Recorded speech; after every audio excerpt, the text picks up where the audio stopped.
আসসালামু আলাইকুম। আমি মোহাম্মদ শাকরুর রহমান, প্রভাষক, হিসাব বিজ্ঞান বিভাগ, রকুনুদ্দিন গার্লস ডিগ্রি কলেজ। আজকে আমার অনলাইন ক্লাসের সাবজেক্ট হচ্ছে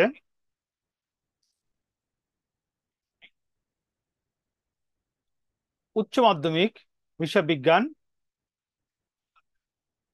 দ্বিতীয় পত্রের ঢাকা বোর্ড 2024-এর বোর্ড কোশ্চেন 2 নম্বর আজকে আমরা সলিউশন করতে যাচ্ছি। তো কোশ্চেনটা আমরা একটু পড়ি। আহ, মুন কোম্পানি লিমিটেড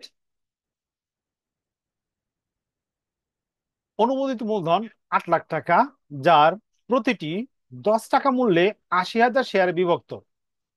2023 সালের 31শে ডিসেম্বর তারিখে রেওয়ামিল নিম্নরূপ: মুন কোম্পানির আমল 31 ডিসেম্বর তারিখ 2023 হিসাবার নাম ডেবিট টাকা, ক্রেডিট টাকা, নগদ উদ্ধৃত দেওয়া আছে 10,000 টাকা, আসবাবপত্র দেওয়া আছে 1 লক্ষ টাকা। শিক্ষানবী সালামি দেওয়া আছে 38,000 টাকা। সরি, শেয়ারও দেওয়া দেওয়া আছে 38,000 টাকা। শিক্ষানবী সালামি দেওয়া আছে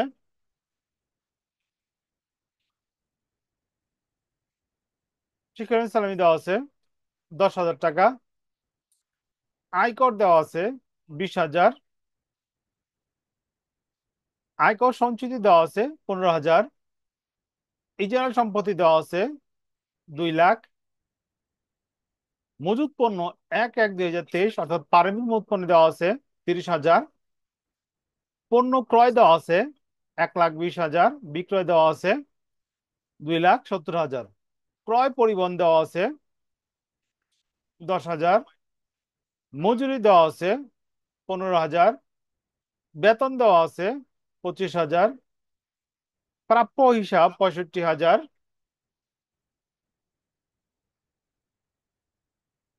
প্রদেয় হিসাব 5,000।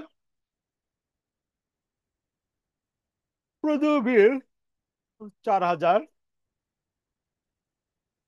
ব্যাংক জমাতিরিক্ত 15,000। পেনশন তহবিল 30,000। অন্তর্বর্তী লভ্যাংশ 20,000। সাধারণ সঞ্চিতি 13,000। 10% ঋণপত্র 20,000। সংরক্ষিত আয় 22,000।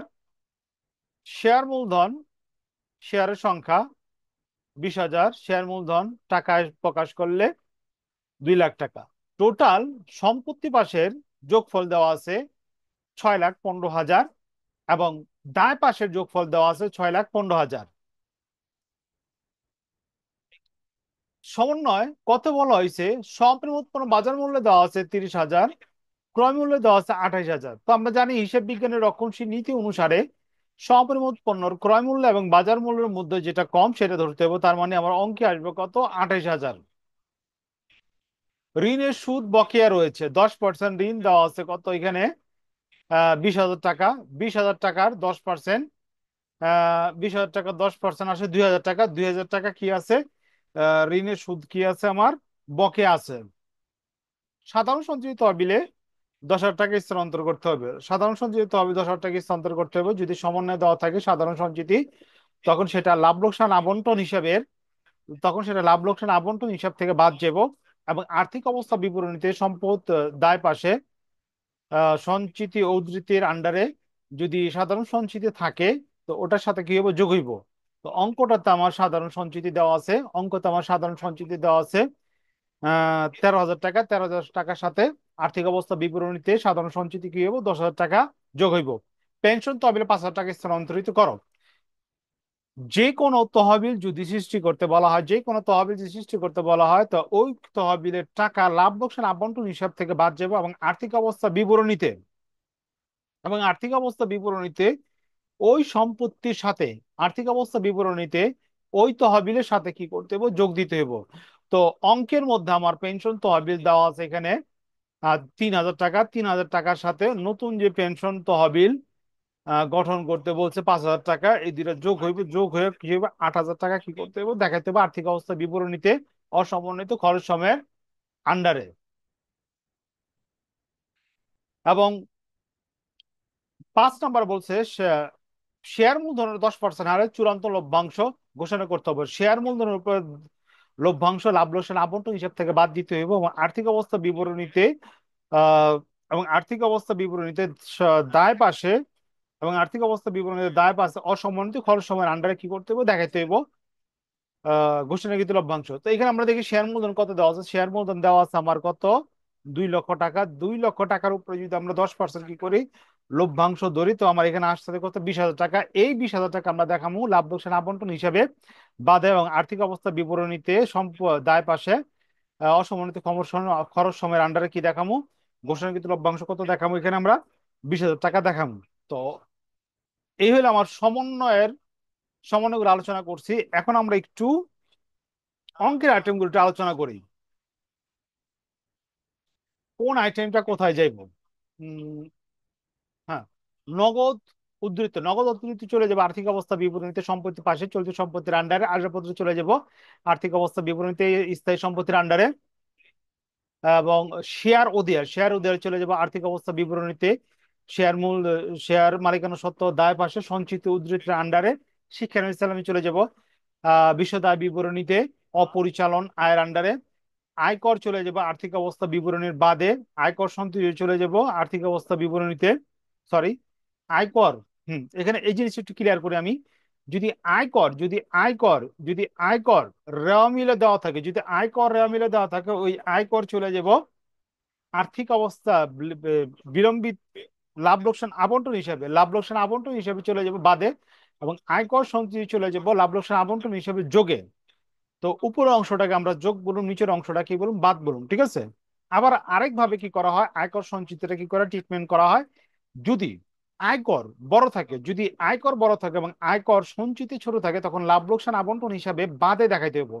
যদি আয়কর বড় থাকে এবং আয়কর সঞ্চিতি ছোট থাকে, তখন লাভ লোকসান আবন্টন হিসাবে বাদে দেখাইতে হবে। আবার আবার এভাবে দেখানো যায় আয়কর এবং আয়কর সঞ্চিতিরে, যদি আয়কর বড় থাকে এবং আয়কর সঞ্চিতি ছোট থাকে, তখন লাভ লোকসান আবন্টন হিসেবে উপরে দেখাই দেবো, অর্থাৎ যোগে দেখাইতে হইব। ওকে। ইজারা সম্পত্তি আর্থিক অবস্থা বিবরণীতে সম্পদ ও সম্পত্তি পাশে স্থায়ী সম্পত্তির আন্ডারে। মজুত পণ্য চলে যাব বিশদ আয় বিবরণী বিক্রিত পণ্যের আন্ডারে। ক্রয় চলে যাব বিশদ আয় বিবরণীতে বিক্রিত পণ্যের আন্ডারে। বিক্রয় চলে যাব বিশদ আয় বিবরণী নিট বিক্রয়ের আন্ডারে। ক্রয় ক্রয় পরিবহন চলে যাব পরিবহনের সাথে যোগ হইব ক্রয় পরিবহন। মজুরি চলে যাব বিক্রিত পণ্যের আন্ডারে। বেতন চলে যাব আর্থিক অবস্থা বিবরণী, বেতন চলে যাব বিশদ আয় ব্যয় বিবরণীর পরিচালনার আন্ডারে। প্রাপ্য হিসাব চলে যাব আর্থিক অবস্থা বিবরণীর সম্পদ ও সম্পত্তির পাশে চলতি সম্পত্তির আন্ডারে। প্রদেয় হিসাব চলে যাব আর্থিক অবস্থা বিবরণীর আর্থিক অবস্থা বিবরণীর চলতি দায়ের আন্ডারে। প্রদেয় বিল চলে যাব আর্থিক অবস্থা বিবরণীর শেয়ার মালিকানা ও দায় পাশে চলতি দায়ের আন্ডারে। ব্যাংক জমাতে চলে যাব চলতি দায়ের আন্ডারে। পেনশন তহবিল চলে যাব অসম্মানিত তহবিল আন্ডারে। সাধারণ সঞ্চিত অন্তর্বর্তীকালীন লভ্যাংশ অন্তর্বর্তীকালীন লভ্যাংশ যেটা র মিলে দেওয়া আছে, সেটা চলে যাব যে লাভ লোকসান আবন্টন হিসাবে বাদে। সঞ্চিতি সাধারণ সঞ্চিতি চলে যাব আর্থিক অবস্থা বিবরণীর শেয়ার মালিকানা ও দায় পাশে সঞ্চিত উদ্ধৃতির আন্ডারে। 10% ঋণপত্র চলে যাবে আর্থিক অবস্থা বিবরণীর শেয়ার মালিকানা ও দায় পাশে দীর্ঘমেয়াদী দায়ের আন্ডারে।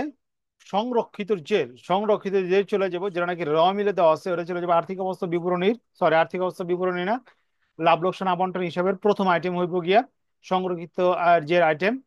শেয়ার মূলধন চলে যাব আর্থিক অবস্থা বিবরণী শেয়ার মূলধনের আন্ডারে। তো আমরা ক্লিয়ার হলাম কোন আইটেম গুলা কোন পাশে যাবে। এখন আমরা সরাসরি চলে যাই অঙ্কের সমাধানের কত চাইছে আমার, বিক্রিত পণ্যর মূল্য নির্ণয় করো। এবং ক্ষতি চাইছে নিট পণ্য 95,000 টাকা ধরে সংগ্রহিত আয় ব্যয় বিবরণী তৈরি করো। এবং গত চাইছে মালিকানা সত্ত্ব এবং দায়ের পরিমাণ নির্ণয় করো, অর্থাৎ মালিকানা সত্ত্ব এবং দায়ের পরিমাণ নির্ণয় করো, অর্থাৎ দায় পাঁচটা চাইছে আর্থিক অবস্থা বিবরণীর। তো আমরা চলে যেতেছি বোর্ডে চলে যেতেছি।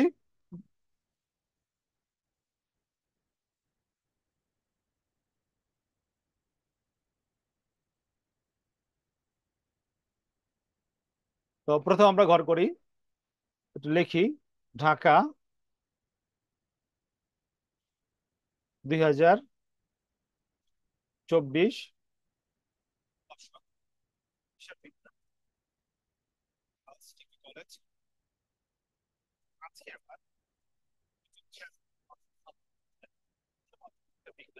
অ্যাকাউন্টিং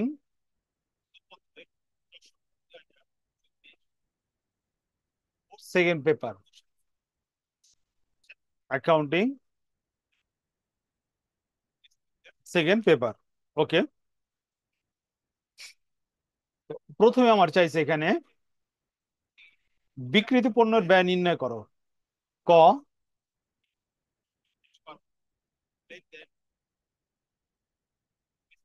বিক্রিত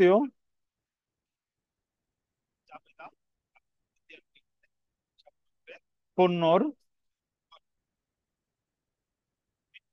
ব্যয়ের পরিমাণ নির্ণয়। তো প্রথম আমরা একটু আলোচনা করি বিক্রিত পণ্যের ব্যয়টা কিভাবে নির্ণয় করব। বিক্রিত পণ্যের ব্যয় নির্ণয় করার প্রসেসটা হলো, প্রথমে আমরা লিখুন পারমিট পণ্য যোগ ক্রয়। ক্রয়ের সাথে ফেরত থাকলে বাদ দেবো, বাট্টা থাকলে বাদ দেবো, যদি অলিখিত ক্রয় থাকলে যোগ দেবো। এবং ক্রয়ের সাথে ক্রয় সংক্রান্ত যদি কোনো প্রত্যক্ষ খরচ থাকে ওইগুলো যোগ করুন, যোগ করে কি করুন, বাধ্যমূলক সমাপনী পণ্য বাদ দেওয়ার পর যা বেরোবো ওইটা হলো আমার কি বিক্রিত পণ্যের ব্যয়। তো আমরা চলে যেতেছি বিক্রিত পণ্য ব্যয়টা কিভাবে দেখাবো। প্রথমে লিখি আমরা প্রারম্ভিক মজুত পণ্য।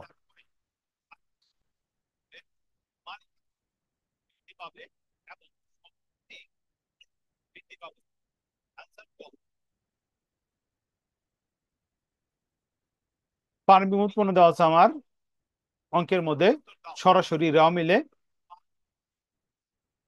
30,000 টাকা। এটার সাথে আমরা লিখুন যোগ, যোগ ক্রয়। ক্রয় দেওয়া আছে 1,20,000 টাকা। ক্রয় পরিবহন এটা আমরা আলাদা আলাদা করে যোগ করে দেখাইতে পারি, অথবা সরাসরি এটা পারমিক বন্ধুর সাথে দেখাইতে পারি। ক্রয় পরিবহন দেওয়া আছে কত, 10,000 টাকা। মজুরি, মজুরি দেওয়া আছে আমার 15,000 টাকা। উপরে এখানে লিখি টাকা। ওকে। যোগ করলে যোগ ফলটাইতেছে আমার 1,75,000 টাকা। বাদ সমাপনী মজুত পণ্য। বাদ সমাপনী মজুত পণ্য। অঙ্কে আমার সমাপনী মজুত পণ্য দেওয়া আছে সমন্বয় একে 28,000 টাকা। বিয়োগ দিয়ে আমার বিয়োগ ফলটা দিতেছে 1,47,000 টাকা। আমার দিতেছে কত, 1,47,000 টাকা। এইটা হলো আমার কি বিক্রিত পণ্যর ব্যয়। তো রিকোয়ারমেন্ট এক আমরা করে করলাম, এখন আমরা চলে যেতেছি রিকোয়ারমেন্ট টু তে। রিকোয়ারমেন্ট টু তে আমার চাইছে যে উম, সংরক্ষিত আয় বিবরণী, অর্থাৎ এটা আরেকটা নাম হলো আহ, রক্ষিত আয় বিবরণী, আবার আরেকটা নাম হলো গিয়া লাভ লোকসান আবন্টন হিসাব। তো আমরা ঘরটা করি আগে।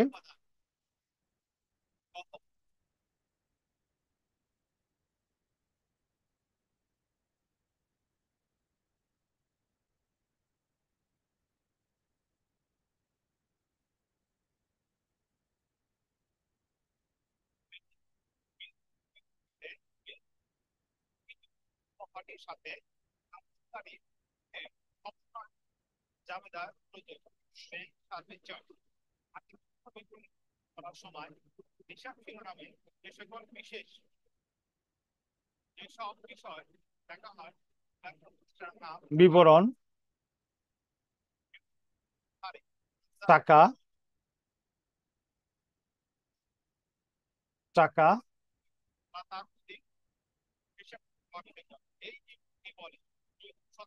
এটা আমরা করতেছি।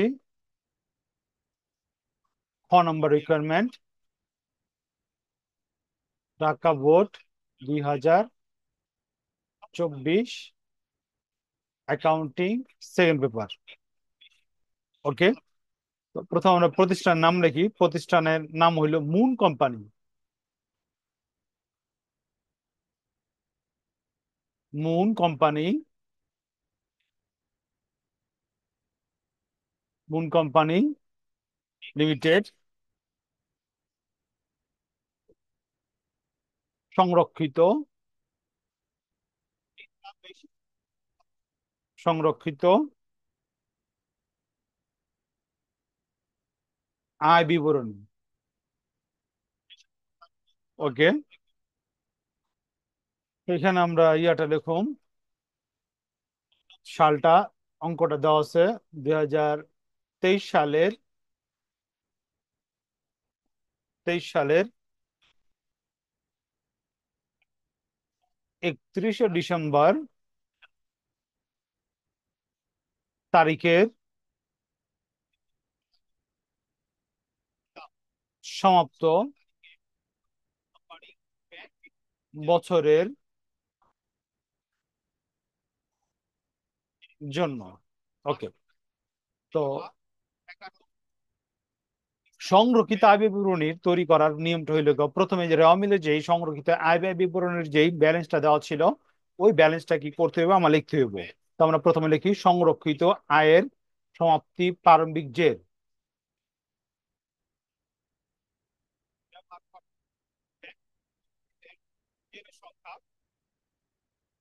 সংরক্ষিত আয়ের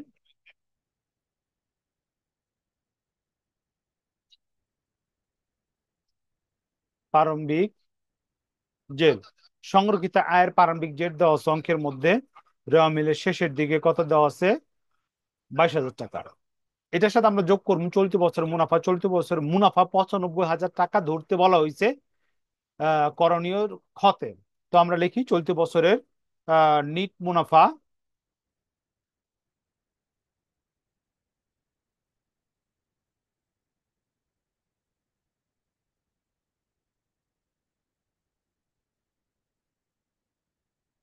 নিট মুনাফা দেওয়া আছে 95,000। হম, দুইটারে আমরা যোগ করি, যোগ করলে আমার হইতেছে 1 লাখ, 1,17,000 টাকা। ওকে, এইটা থেকে আমরা বাদ দেবো, বাদ, হম, এখান থেকে আমরা বাদ দেবো, বাদ মুনাফা বন্টন, হুম, হুম, বাদ,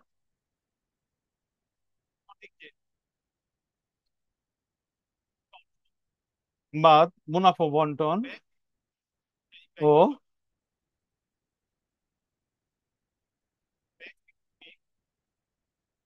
সমন্বয় সমূহ।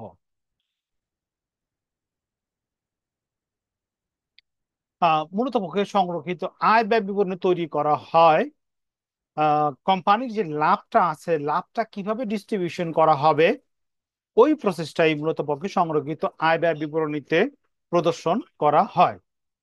তো প্রথম আমরা লিখি আয়কর, আয়কর, আমার আয়কর দেওয়া আছে 20,000, বাদ, র মিলে দেওয়া আছে, বাদ আয়কর সঞ্চিতি, আয়কর সঞ্চিতি, সঞ্চিতি কত, 15,000 টাকা। বাদ দিলাইতেছে আমার কত এখানে, 5,000 টাকা। তারপর র মিলে দেওয়া আছে শেষের দিক অন্তর্বর্তী লভ্যাংশ। র মিলে যদি অন্তর্বর্তী লভ্যাংশ দেওয়া থাকে, তো ওইটা আসবো সংরক্ষিত, সংরক্ষিত আয় ব্যয় বিবরণীতে অন্তর্বর্তী লভ্যাংশ দেওয়া আছে, অন্তর্বর্তীকালীন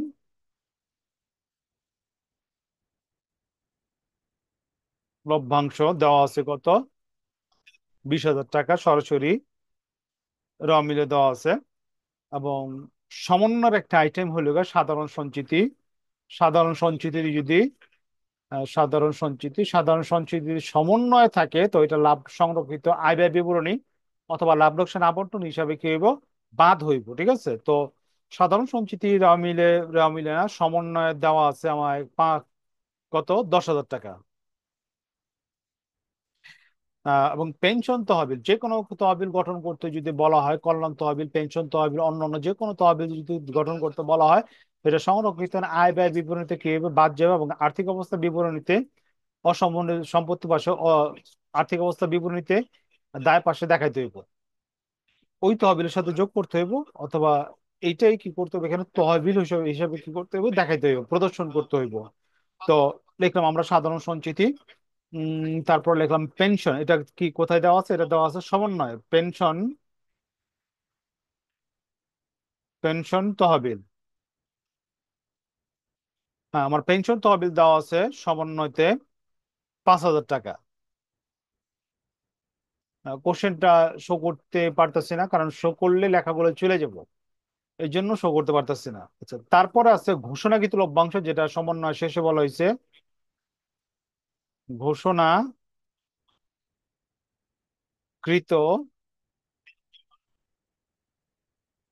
লভ্যাংশ। ঘোষণাকৃত লভ্যাংশ হলো 2 লাখ টাকার উপর 10%, 2 লাখ টাকার উপর 10% লভ্যাংশ আসে 20,000 টাকা। এই আইটেম গুলো সব যোগ করবো, যোগ করলে আমার এখানে আছে 60,000 টাকা। 60,000 টাকা যদি 1,17,000 টাকা থেকে বাদ দেই, আমার এখানে 57,000 টাকা। কত? 57,000 টাকা। ওকে, এই 57,000 টাকা হলো সংরক্ষিত আয়ের সমাপনী জের। এই 57,000 টাকাটা হইতেছে আমার সংরক্ষিত আয়ের সমাপনী,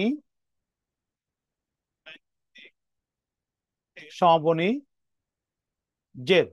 তো রিকোয়ারমেন্ট খট আমরা কমপ্লিট করলাম, এখন আমরা চলে যাবো করণীয় গতে। করণীয় গ। তো করণীয় গ এর জন্য আমরা কি করি? ঘর কাটি,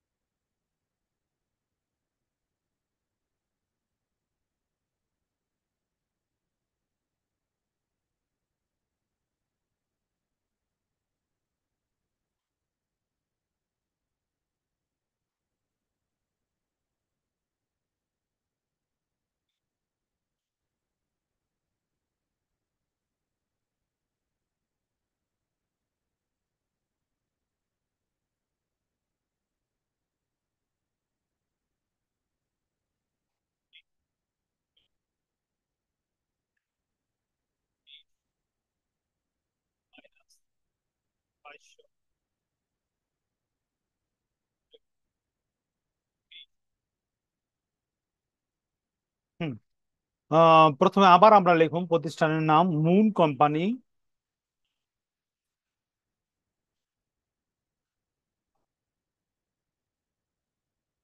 মুন কোম্পানি লিমিটেড। আর্থিক অবস্থা বিবরণী,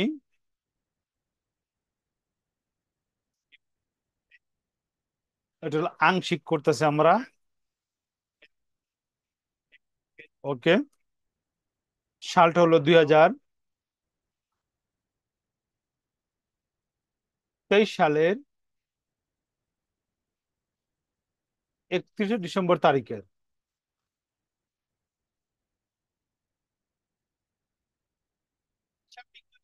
31শে ডিসেম্বর তারিখের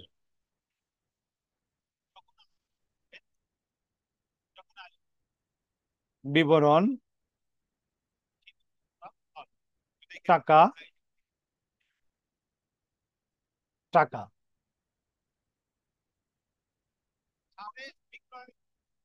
বিবরণ, টাকা, টাকা। হুম। হ্যাঁ, তো আর্থিক অবস্থা বিবরণে এখানে আমার সম্পত্তি, শেয়ার মালিকানা সত্ত্ব ও দায় পাশ তৈরি করতে বলছে। তো আমরা চলে যাই, প্রথমেই হেডলাইনটা করি আমরা।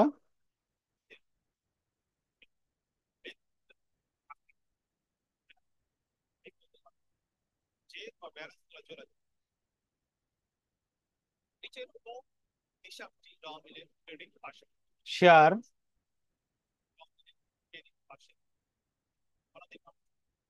মালিকানা সত্ত্ব ও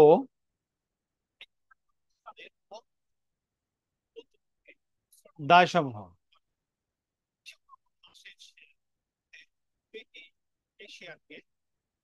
এটা হলো টোটাল হেডলাইনটা। ওকে, এখন আমরা আমাদের এর পরে হেডলাইনটা লিখুন।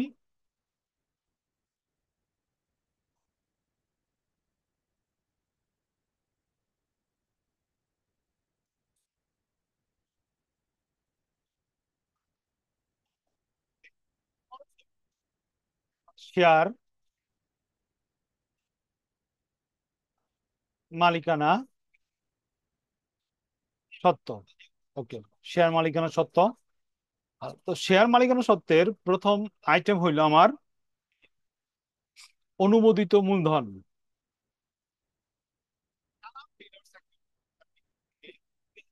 অনুমোদিত মূলধন লিখি আমরা প্রতিটি শেয়ার, প্রতিটি শেয়ার, একটা শেয়ারের দাম দেওয়া আছে 10 টাকা,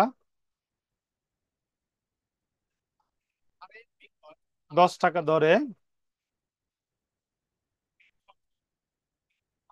80,000টি শেয়ার, 80,000টি শেয়ার, 1 2 3 4 5, 8 লাখ টাকা বন্ধ। আচ্ছা, এরপরে ইস্যুকৃত বিলিখিত এবং আদায়কৃত মূলধন, এগুলো আমরা আলাদা করে লিখলে ভালো হয়, যেহেতু পরীক্ষার মধ্যে যদি সময় স্বল্পতা থাকে তো আমরা কি করব, এটা একসাথে লিখতে পারি। তো আমি আলাদা আলাদাই দেখাইতেছি।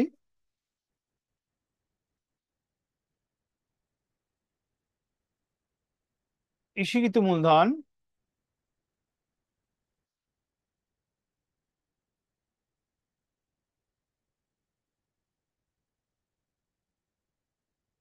প্রতিটি শেয়ার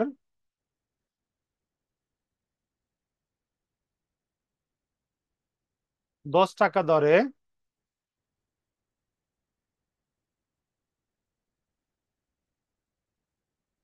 20,000টি শেয়ার, কত হয় 2 লাখ।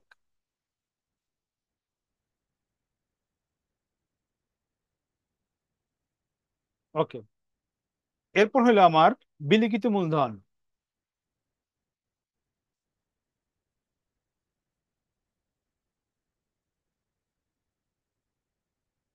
বিলিখিত মূলধন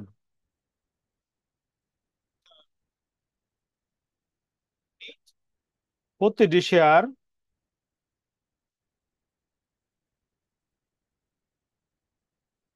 10 টাকা দরে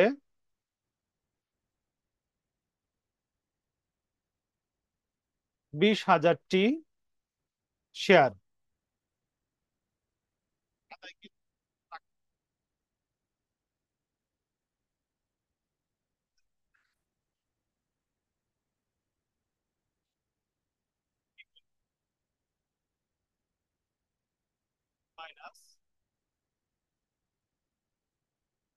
তলবকৃত মূলধন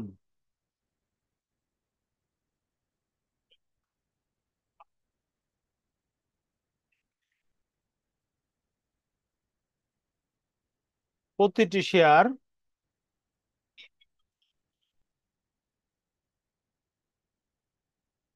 10 টাকা দরে 20,000টি শেয়ার। কত? 2 লাখ। এরপর হইল আদায়কৃত মূলধন।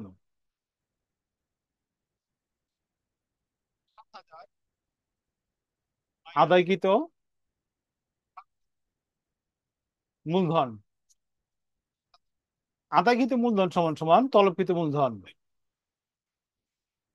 তলবকৃত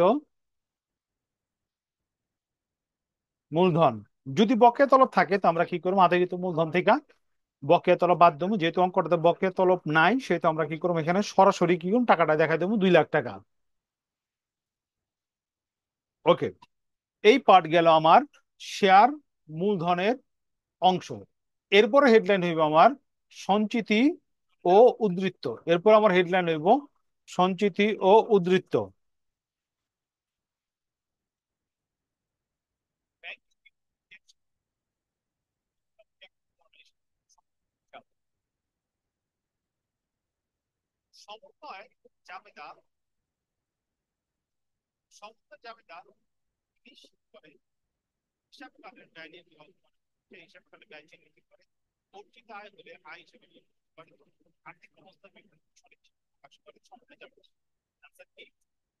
হুম, সঞ্চিতি ও উদ্ধৃত্ত।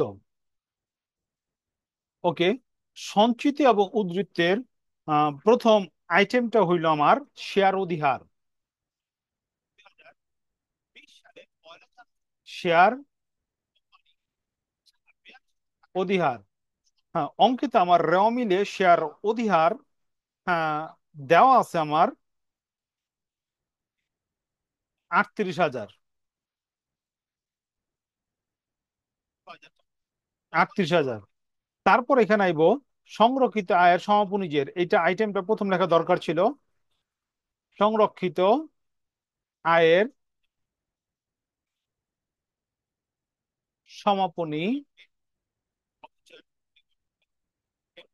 জের। সংরক্ষিত আয়ের সমাপনী জের আমরা বের করলাম কত, 57,000 টাকা। ওকে, এরপর আমরা লিখুম সাধারণ সঞ্চিতি। সাধারণ সঞ্চিতি, যেটা নাকি রেওয়া মিলে দেওয়া আছে। রেওয়া মিলে আমার সাধারণ সঞ্চিতি দেওয়া আছে 13,000 টাকা, যোগ নতুন সংস্থান বা নতুন সাধারণ সঞ্চিতি, যেটা নাকি সমন্বয় দেওয়া আছে।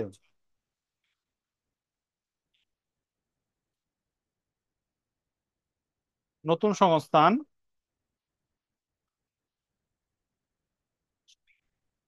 কত দেওয়া আছে, 10,000 টাকা সমন্বয়, 10,000। যদি যোগ করি, আমার যোগ ফলটা এখানে হইতেছে 23,000। এই সবগুলো যোগ করলে সঞ্চিতি এবং উদ্ধৃত্তের ব্যালেন্স হইতেছে আমার 1,18,000। 1,18,000। নেক্সট চলে গেলাম, আমাদের আবার ঘর করতে হবে, ঘরটা আমরা করি।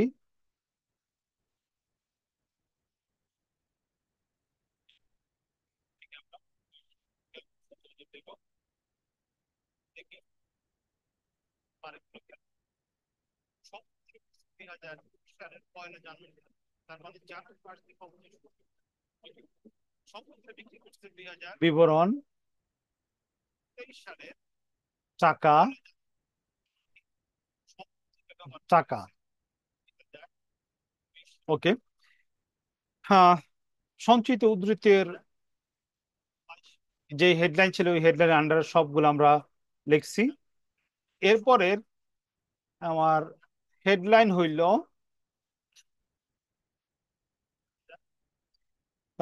দীর্ঘমেয়াদী দায়।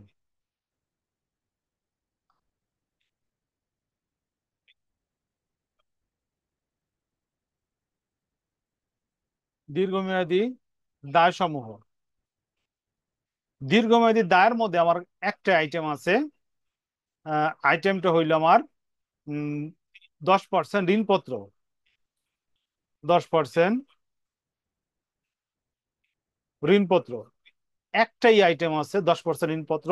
এই জন্য আমরা সরাসরি দেখা দিলাম 10% ঋণপত্র হইল গিয়া র মিলে দেওয়া আছে ক্রেডিট পাশে 20,000 টাকা। ওকে, এরপর আমার আইটেম হইল, হেডলাইন হইল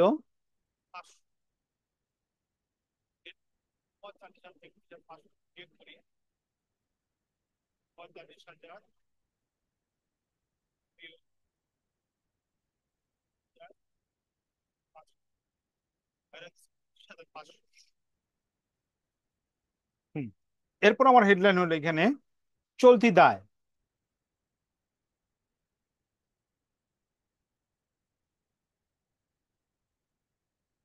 চলতি দায় সমূহ। অঙ্কে তো আমরা চলতি দায় দেখতেছি প্রথমে। প্রদেয় হিসাব,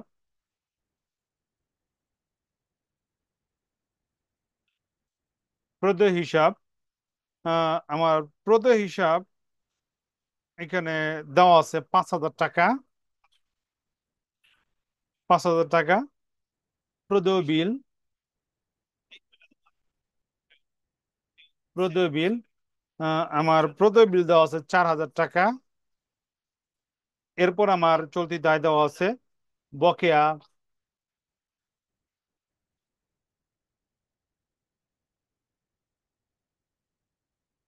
ঋণপত্রের সুদ। আমার বকেয়া ঋণপত্রের সুদ দেওয়া আছে 2,000 টাকা। উম, বকেয়া ঋণপত্রের সুদ 2,000 টাকা।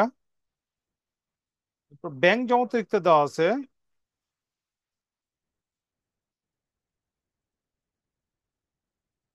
হুম, ব্যাংক জমাতিরিক্ত আমার দেওয়া আছে 15,000 টাকা। দেওয়া আছে কত? 15,000 টাকা। তো 15, 20, 26,000 টাকা। এখানে আমার চলতি সম্পত্তি দায় সম টোটাল আসে কত? 26,000 টাকা। এরপর হলো আমার অসমন্বিত খরচ সমূহ। এরপরের হেডলাইন হইল,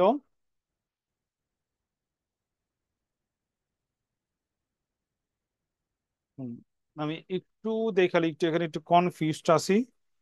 উম, এখানে একটু দেখে নেই আমি।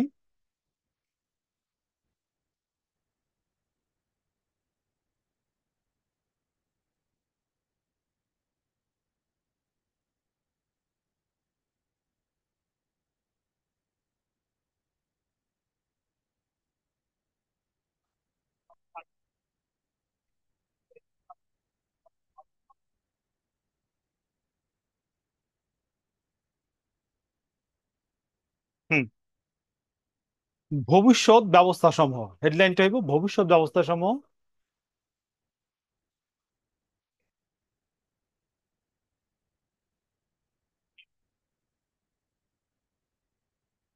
ভবিষ্যৎ ব্যবস্থা সমূহ, ভবিষ্যৎ ব্যবস্থা সমূহের আন্ডারে হইব ঘোষণাকৃত লভ্যাংশ,